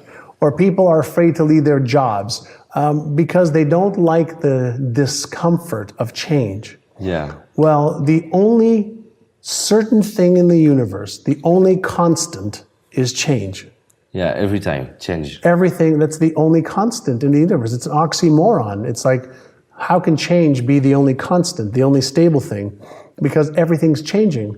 So why not acquire the skill to change every time. To be comfortable in change. And in today's era... To be comfortable within in comfort. Yes. Yes. Yes. And so I know that the meaning that I give, remember I said you have to reframe things? Yes. The meaning I give things now is when I'm uncomfortable, I'm changing and I'm growing and I go, yeah. Yeah, it's perfect. It's uncomfortable, but this is what I want.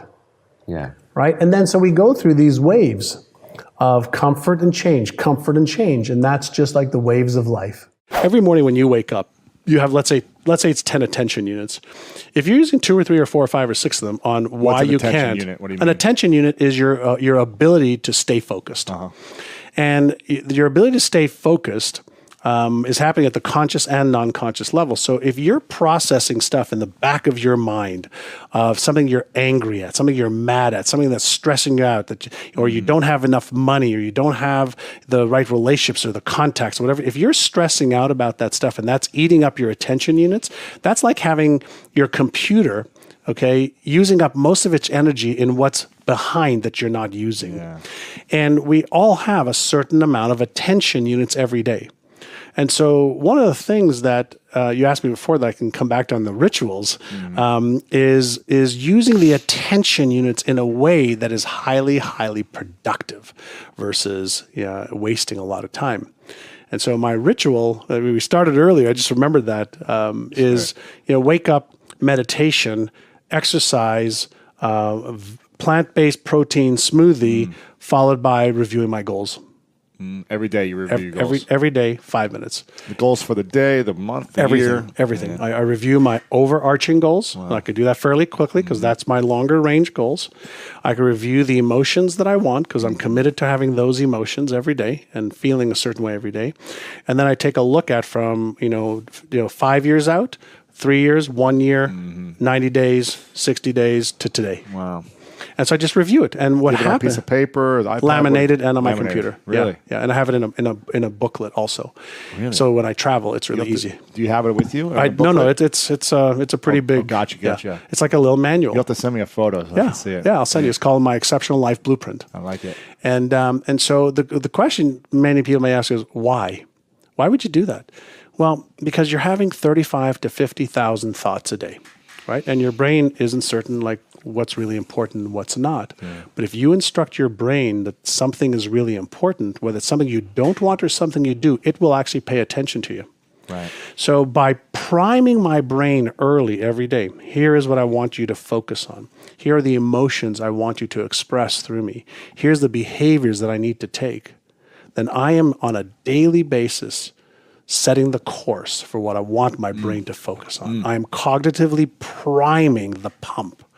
And if I do it one day, that's great. If I do it 60 days, 100 days, my brain goes, hey, I'm just going to make this freaking automatic because I want to conserve energy. Right? I'm just going to make it automatic. So not only will you focus on it consciously, but I'm just going to make everything happen behind the scenes to help you see, think, and feel things that are congruent with what you're trading your life for and what you want to achieve. So I'm just using the system better. On my epitaphs, he lived, he loved, he gave, he had fun. I always thought that if there's a way that I could somehow use my life in a way that I can make somebody else's life a little bit easier to live, either through knowledge or understanding or love or a process, then my life has been worthwhile. And so I just want to make a difference. And I'm one of the people that doesn't believe that there's anything wrong in the world. Everything's unfolding exactly as it should. There are many things not to my taste that I don't understand, but I just want to make the journey as good as I can for as many people as I can. There was actually a very, very big mistake in the movie The Secret. Okay. And in the movie The Secret, the story that was told was that all you have to do is think, believe in your heart, and you'll achieve. It's not true. There's a lot of people who think wonderful, great thoughts. They believe that I deserve this and I can have this. But they don't do one thing, and this is what causes their problem. You know what that one thing is? I want to know. They don't take consistent action every day. So in The Secret, they didn't talk about you have to do the right things in the right order at the right time. And they led a lot of people to believe that all you have to do Think about it. is think about it. Well, I've never met a monk in a monastery who's been praying to make money and through the ceiling, a safe falls with $1 million. I've never met that yet. But I have met a lot of people who think and believe, and then they learn what they need to learn. They upgrade their knowledge and their skills. They overcome their fears. They overcome their doubts. They overcome their lack of confidence. They overcome their lack of certainty, and they take action anyway. And then little by little, things start to happen for them. They achieve the results. And we call that the law of Goya, G-O-Y-A, get off your ass. So law of attraction. It's my favorite law. Law of attraction and law of Goya together, that's what works. When it comes to the problems that come up every day, I mean, it's like weather. Mm-hmm. It's sunny for a little bit. It's raining. It's hailing. It's windy. It's not. That's life. And that goes back to where we started a little bit earlier about the frames, is if you expect things to always be great, you're delusional. Mm-hmm. If you expect things to always be bad, that may be a little bit, that might happen. And so it's a matter of learning the frames and how do you frame stuff. So even when, I was going through this challenging times on a lot of fronts, the frame was still good. We are all creatures of habit, because habits run themselves. Their subconscious programs just run themselves. Most people don't take the time to become aware, what are my empowering habits? What are my disempowering habits? And then the next question is, well, how do I release this one? And how do I strengthen this one or create a whole new one? And what we're looking to do is build empowering habits that then run their course. When somebody tells me they've done everything, usually they've done everything that they're aware of doing. But there has to be something, if we go back to some brain research and some brain neuroscience findings, there's a part of the brain that chooses the goal that we want to achieve. And that's in the conscious part of the brain, and that's responsible for about 2 to 4% of what you see and what you do. Yeah. That's called the explicit memory system, or the declarative part of the brain. I can declare. So I'll give you an example. I could read a book, and 10 minutes later I could tell you what I've read in the book. I can declare everything that's in the book. I can tell you, you know what, this is a great book. I'm so excited. I'm so motivated, and I'm going to make $1 million.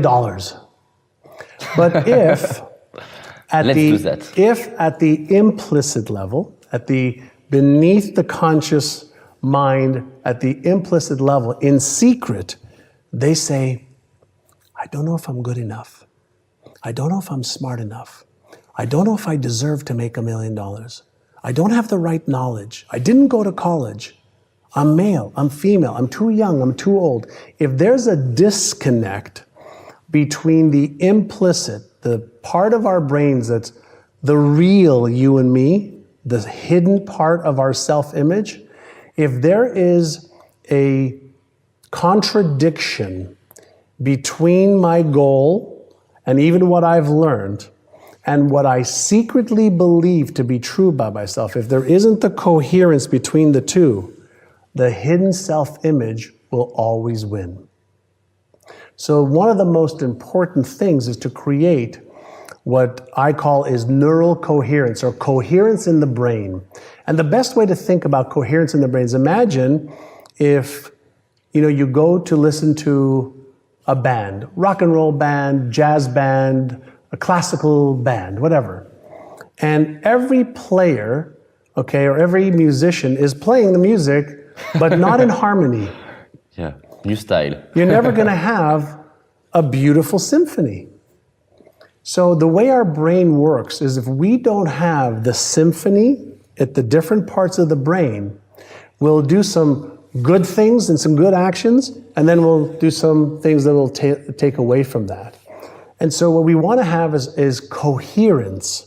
Get the brain, the implicit and the explicit part of the brain, coherence, playing together in harmony, then moves the body into action consistently Now we have flow. Now we have a way for us to take our ideas and take action consistently to achieve results.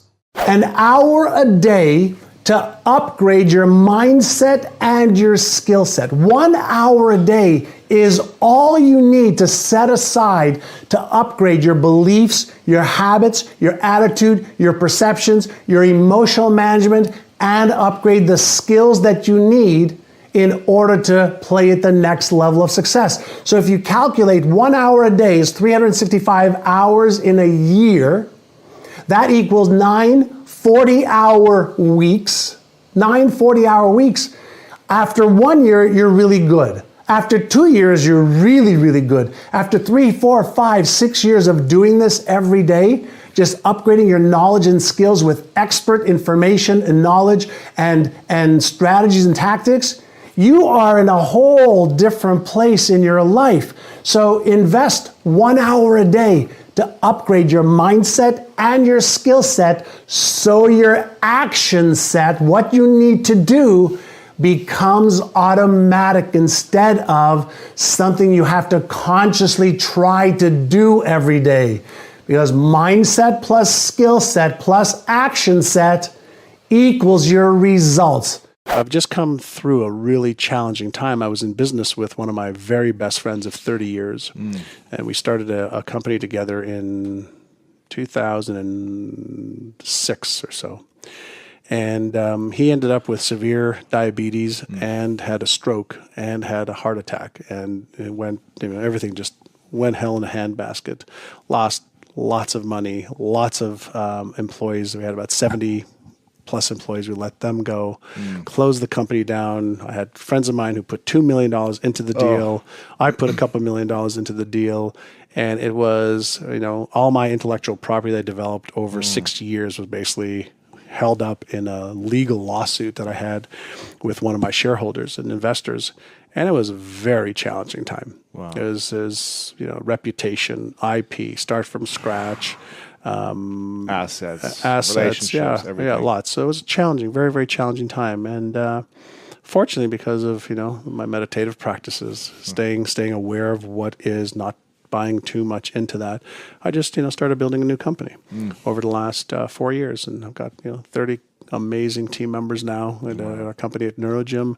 My relationship with my wife is great. My kids are awesome. My health has never been better. I became vegan about 5 years ago. Stopped drinking alcohol 7 years ago. Gave up sugar about 3 weeks ago. Let me know how long you keep it up. Yeah, I made a decision now. It's a year. So the 1 year, no decision is 1 year. sugar. 1 year, no refined No sugar. sweets. Yeah. No refined sugar. If Yeah. happens to be, if there happens to be honey on, Right. on something, then a little bit's fine. Right, But no refined sugar. No cookies, no cakes, no chocolate bars, Oh my gosh. no soft Let me drinks, know how it goes. nothing. Well, right now I don't have any cravings whatsoever. Zero. Wait till the holidays. Zero. You know what? I just came back from Montreal, and I was there for the holidays, and the dessert table was about as big as this, and I just said no. And a week before, actually 4 days before that, I was in Las Vegas at Encore at the buffet, and I actually took a video of everything that was there, and I said, now, what I did beforehand is I pre-committed. Before I went to Las Vegas, I said, now, when I go to the buffet, here's what I will do. When I go to this restaurant, here's what I will do. So I pre-committed in advance, played it over in my mind 10, 15, 20 times, put myself in the situation in my mind. And then when I was there, it was no big easy, deal. breezy, because I'd done it You visualized 10, 20, 30 times. So I did that. And so when I went to Montreal, usually I go to Montreal and all hell goes loose. My mother, is always baking been, every day. She's not got- anymore, but my sister's taken over. Oh, yeah. So the, the food that's there and the desserts that are there, breakfast. Poutine there too. I love poutine. Oh yeah, So you can go good. berserk. But the desserts for me was the hardest part. But it was like easy breezy. I own my feelings and my emotions and my results. I own my feelings, my emotions, and my results. I learned how to be responsible, to be able to respond to emotions that are unpleasant, to feelings that are, yucky. I learned that whatever was happening in my world, I had the ability to upgrade my skill so that I can use everything that happens in a way that serves me as opposed to a way that hurts me or moves me back. Now, I've got a special bonus clip that I think you're going to enjoy. But before that, it's time for the question of the day. I want to know, what was your single biggest takeaway from this video? And what is your plan of action that you're going to execute this week to make some immediate momentum happen? When you just get motivated and watch a video, you have a 35% chance of following through. That's what the science says. But when you write down what time, what day, what place you're actually going to execute, when you create the plan, you have a 91% chance of following through. And I want that for you. And when you commit to people publicly, you increase your chances even more of actually doing it. So I want to know what your single biggest takeaway from this video was and your specific plan of action to actually get the result you're after. Let me know. Put it down in the comments below because I want to celebrate you. A lot of people are stressed right now. Why? Text, phone, mobile, radio, TV, Facebook, Twitter, all this. It's just non-stop stress in the brain. And when the brain feels stressed, then obviously cortisol, epinephrine, norepinephrine kick in, and that's a stress hormone. Well, it's like having, your finger on the electricity button all day long and just not stopping. So you start to burn the fibers, your nerves. If you want to change your life in the next 30 days for free, check out my training right here below. Or if you want to see the top 50 I did on Mel Robbins, check out the video right there next to me. I think you'll enjoy them. Continue to believe, and I'll see you there.